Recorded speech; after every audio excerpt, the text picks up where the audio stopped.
Soy de Irapuato, del lado donde la tierra negra y fértil hunde sus raíces en historias antiguas. Donde el día termina con el último suspiro del sol y la noche no cae, se posa, densa, pesada, como una manta mojada sobre los hombros. Toda mi vida he trabajado esta tierra, sembrando garbanzo, como lo hizo mi padre y el padre de él. Uno aprende los ritmos del campo, su música nocturna. El coro infinito de los grillos, el lamento solitario de un coyote en el cerro, el susurro del viento acariciando el zacate seco. Es una paz conocida. Por eso, lo que sucedió esa noche no fue un simple ruido extraño. Fue una ruptura. Una violación a las leyes silenciosas que mantienen el equilibrio entre lo que se ve y lo que se oculta. Eran más de las 11, el reloj se acercaba a la medianoche, la hora bruja, como decía mi abuela. Me había quedado rezagado en la parcela, la luna era solo un cachito de uña en el cielo, una luz avara. El día siguiente prometía ser agotador y quería dejar todo listo. Mi única compañía era el círculo pálido de mi lámpara de cabeza, el peso familiar del machete en la cadera, más un amuleto de costumbre que una verdadera defensa, y el sonido de mi propia respiración. Fue entonces cuando el viento, o lo que yo creía que era el viento, cambió. Los grillos enmudecieron de golpe. Un silencio abrupto, ahogado, como si algo hubiera tapado la boca del mundo. Y en ese vacío de sonido, lo escuché. No era el movimiento ligero de una liebre o un tlacuache. Era un arrastre lento, pesado, deliberado. El crujido de tallos de maíz secos que no se partían, sino que se doblaban con un tejido bajo un peso inmenso. ZHHH. ZHHH. ZHHH. Un sonido que no seguía el ritmo de un animal a cuatro patas. Era un ritmo desigual, de algo que caminaba, o mejor dicho, que se apoyaba en dos puntos. El frío no vino del aire, sino que brotó desde dentro de mis huesos. Un jabalí, un cuerpo cimarrón grande, me repetí, la voz temblorosa dentro de mi cabeza. Ándale pues, salte de ahí, forcejeé por decir en voz alta, pero las palabras salieron apagadas, sin fuerza. Con una mano temblorosa, ajusté la lámpara en mi cabeza y apunté el haz de luz hacia el origen del ruido, hacia la pared negra de zacate al borde del surco. La luz, de repente, pareció débil, enfermiza. Barrió la oscuridad y al principio no encontró nada. Solo sombras que bailaban. Hasta que se detuvo. Y allí, al borde mismo del círculo de claridad, vi la forma. Era un cerdo. Pero reducir lo que vi a esa palabra es una traición. Era una monstruosidad con la silueta de un cerdo. Su lomo rozaba la altura de mi hombro, una masa inmensa de músculo y furia contenida. Su piel no era rosada ni oscura, sino de un color ceniza, como la tierra después de un incendio, salpicada de costras de lodo que parecían escamas. Pero lo que me dejó sin aliento, lo que hizo que el mundo girara a mi alrededor, fue su postura. No estaba encorvado olfateando la tierra. Estaba erguida. Parado firmemente sobre sus patas traseras, que terminaban en pezuñas gruesas y negras, plantadas en la tierra con una estabilidad obscena. Sus patas delanteras, o brazos, Dios mío, colgaban a los costados, terminando en unas manos toscas, con dedos deformes que se retorcían ligeramente en el aire. La luz se reflejó en sus ojos. No eran los ojos pequeños y brillantes de un animal. Eran grandes, profundos, de un marrón oscuro que atrapaba la luz y no la devolvía. Y en ellos había una inteligencia antigua y fría, una comprensión que no pertenecía a ninguna bestia. Mi cuerpo se convirtió en piedra. Sentí como el sudor frío empapaba mi camisa y como mis fieles piernas de labriego, se convertían en gelatina inútil. Entonces, la cosa sonrió. Su hocico se contrajo, los labios negros y agrietados se retrajeron para mostrar una hilera de dientes amarillentos, demasiado rectos, demasiado parecidos a los humanos. Y entre esos colmillos superiores, largos y curvados como cuchillos, se abrió una cavidad oscura. El sonido que salió de allí no fue un gruñido. Fue una voz grave, ronca, cargada de tierra y de siglos, que salía entrecortada, como si no estuviera acostumbrada a formar palabras. Buena asno oches, compañero, dijo, arrastrando las sílabas. tan tarde y tan solo. Un grito se ahogó en mi garganta, convertido en un simple chillido de aire. El machete, ese pedazo de acero que había sido una extensión de mi brazo por décadas, se sintió de repente tan inútil como un juguete. Se me resbaló de los dedos entumecidos y cayó al suelo con un golpe sordo que resonó como un disparo en el silencio. Quise girar, quise que mis piernas obedecieran la orden desesperada de mi cerebro de huir, pero estaba clavado, hipnotizado por esa mirada inteligente y burlona. El cerdo, la cosa, dio un paso hacia adelante. No un tropezón animal, sino una zancada firme y calculada. El suelo transmitió su peso, una vibración siniestra que subió por mis botas.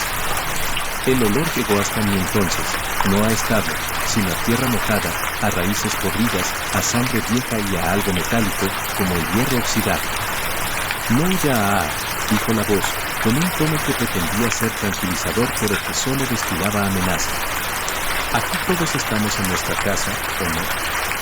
Sus ojos se clavaron en los míos. Esta tierra es vieja. Más vieja que tus recuerdos, más vieja que los huesos de tu bisabuelo. Tiene hambre. Tiene memoria. La lámpara en mi cabeza parpadeó, 1, 2 veces. La batería no se estaba acabando, era como si la oscuridad a nuestro alrededor la estuviera consumiendo, apretándola. Con cada parpadeo, la figura del cerdo parecía acercarse un poco más, sin moverse. Ellos, los que vienen y van, siembran, cosechan, se llevan, pero no piden permiso. La cosa ladeó la cabeza con un movimiento grotescamente considerado. Uno siempre debe pedir permiso a los dueños de verdad. En ese momento, todos los consejos, las historias a medias, las advertencias susurradas por los viejos del pueblo junto a un fogón cobraron un sentido terrible y claro. Respetar el campo. No profanar. No estar solo después de cierta hora. Porque el campo tiene dueños. Y algunos dueños no tienen forma humana, ni piedad humana. Pensé en mi mujer, dormida en la casa, en mis hijos. Pensé en la distancia entre esa parcela y la seguridad de 4 paredes.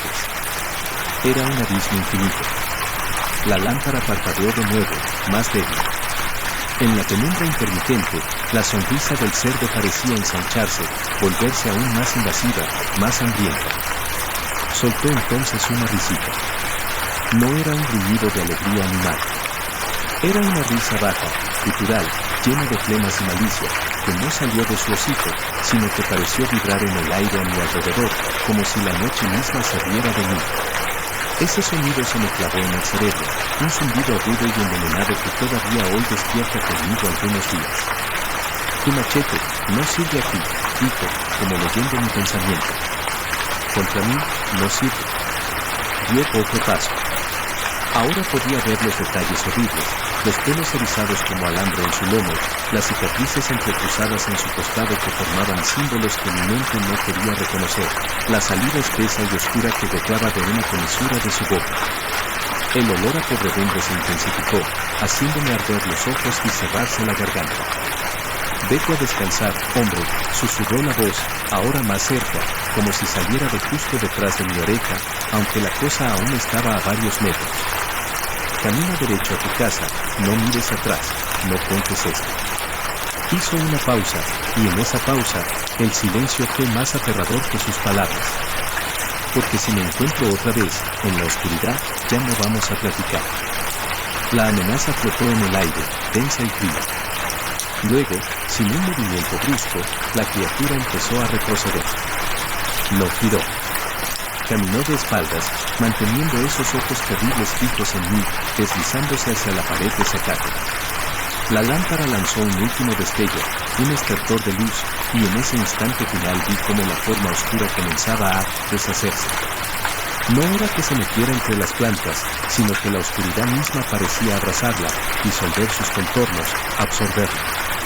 Los ojos fueron lo último en desaparecer, 2 puntos de conocimiento maldito que se fundieron con la negrura absoluta. Y entonces, se fue. No quedó rastro. No hubo sonido de pisadas alejándose, ni crujido de ramas.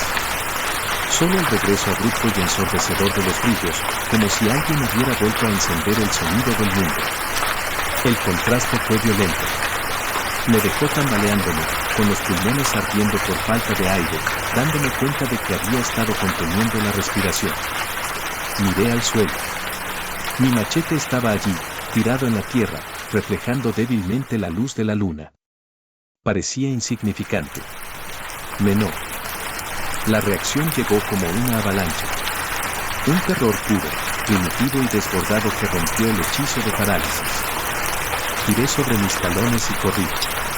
No corrí como un hombre, corrí como un animal herido. Sin dirección al principio, tropezando con los surcos, las ramas bajas de los árboles azotándome la cara. No pensé en la lámpara, ni en las herramientas, ni en nada. Solo en la distancia. El sonido de mi propia respiración jadeante y los latidos de mi corazón eran tambores de pánico en mis oídos. No me atrevía a voltear. Tenía la sensación espantosa, la certeza absoluta, de que si miraba atrás, vería esos ojos otra vez, siguiéndome a la misma velocidad tranquila y terrible, sonriendo. No sé cuánto tiempo corrí. El paisaje familiar se había transformado en un laberinto de sombras amenazadoras. Cada arbusto tomaba la forma encorvada de la criatura, cada ruido nocturno normal era su voz acercándose. Cuando por fin las luces de mi casa aparecieron a lo lejos, un destello tenue y amarillo, lloré. Lloré de alivio y de un miedo que ya no era agudo, sino que se había instalado en lo más profundo de mí, como una losa de hielo. Entré a la casa como un huracán, cerrando la puerta con tal fuerza que hizo temblar las ventanas. Mi mujer se despertó sobresaltada. Mis hijos asomaron cabezas sonolientas. No dije nada coherente. Balbuceé sobre un animal, un jabalí enorme, y me temblaban las manos tan fuerte que no pude tomar un vaso de agua. Ellos vieron el pánico, el terror genuino que no era normal en mí, un hombre hecho en el campo. Me creyeron, pero no entendieron. No podían entender. Esa noche no dormí. Me senté en una silla frente a la ventana de la cocina, con la luz encendida, mirando hacia la parcela, hacia la oscuridad impenetrable, sosteniendo el machete que mi hijo mayor había recogido para mí al día siguiente. No volví a ese lote en más de una semana. Cuando por fin regresé, de día, con el sol alto y dos vecinos armados hasta los dientes, no encontramos nada. No había huellas grandes, ni rastros de algo descomunal. Solo tierra surcada y plantas de garbanzo. Mis vecinos me miraron con pena, pensando que el cansancio y la soledad me habían jugado una mala pasada. Pero en sus ojos también vi un destello de duda antigua, el recuerdo de supersticiones que la ciudad no ha borrado del todo. Ellos no sintieron lo que yo sentí. No olieron ese olor. No escucharon esa voz. Desde entonces, la noche aquí ya no es la misma. El coro de grillos a veces se detiene de repente, y en ese silencio expectante, creo oír un arrastre lento, pesado, al otro lado de la cerca. El viento, cuando mueve las hojas del garbanzo, ya no susurra, parece murmurar palabras en un idioma bajo y terroso. Y en las noches más oscuras, cuando la luna se esconde por completo, a veces veo, desde la seguridad de mi ventana, una silueta alta y ancha al borde del campo. No se mueve. Solo está ahí, observando. Esperando. He hablado con los más viejos, con los que guardan la memoria oral de estos valles. Y entre tragos de mezcal y miradas hacia la puerta, me han contado fragmentos. Historias del dueño del monte, del patrón de las cosechas. De algo que estaba aquí antes de las primeras siembras, antes de los primeros pueblos. Un espíritu de la tierra, un guardián iracundo que toma formas, a veces de toro, a veces de hombre sin rostro, a veces de bestia impía. Se alimenta del respeto, dicen, y se enfurece con la arrogancia. ¿Acaso fuimos arrogantes? Mi familia, al trabajar esta tierra por generaciones, olvidó pedir permiso a lo que ya estaba aquí. O simplemente, ese día, yo tuve la mala suerte de cruzar su camino en una de sus rondas. Ya no trabajo después del anochecer. Mis herramientas las recojo antes de que el sol toque el cerro. Y siempre, cuando piso el surco por primera vez en la mañana, murmuro unas palabras, un permiso pedido al aire, a la tierra, a lo que pueda estar escuchando. No sé si sirve de algo, pero es un ritual necesario para mi cordura. porque sé lo que hay allí afuera. Lo vi. Y lo peor no es solo haberlo visto, sino saber que Él también me vio a mí. Que me reconoce. Que sabe que yo sé. A veces, en la quietud absoluta de la madrugada, creo oír, muy a lo lejos, llevado por el viento que baja del campo, un gruñido que forma palabras. Compañero, susurra la noche. Y entonces apago todas las luces de la casa y me hago el dormido, rezando para que el amanecer llegue pronto. Porque ahora comprendo, con una certeza que me hiela el alma, una verdad que los de ciudad nunca podrán captar: hay ruidos en la noche que no son de animales.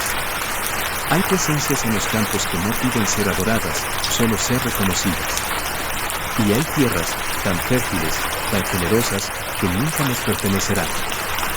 Solo se nos prestan. Y el dueño verdadero, el Señor de lodo y sombra, siempre puede reclamar su préstamo. Solo espera a que te quedes solo, a que la noche esté pesada, y a que olvides, aunque sea por un instante, que tú eres el visitante. Y Él es el que estaba aquí primero. Ha llegado el final de esta historia. Si has llegado hasta aquí, en verdad te damos las gracias por acompañarnos en este viaje a través de la sombra. Tu tiempo y tu atención son el regalo más valioso para este canal. Si el video te hizo reflexionar, te generó una inquietud o simplemente te entretuvo, considera dejarnos un like. Esa pequeña acción nos ayuda enormemente a seguir creando. Nos encantaría conocer tu opinión. ¿Qué fue lo que más te impactó de esta historia? Déjanos tus pensamientos, teorías o experiencias en los comentarios. Esta comunidad se construye con tu voz. Si aún no lo has hecho, te invitamos a suscribirte y a activar la campanita. Así no te perderás nuestras próximas exploraciones en la frontera de lo inexplicable. Gracias de nuevo. Cuídate, mantente curioso, y hasta la próxima historia.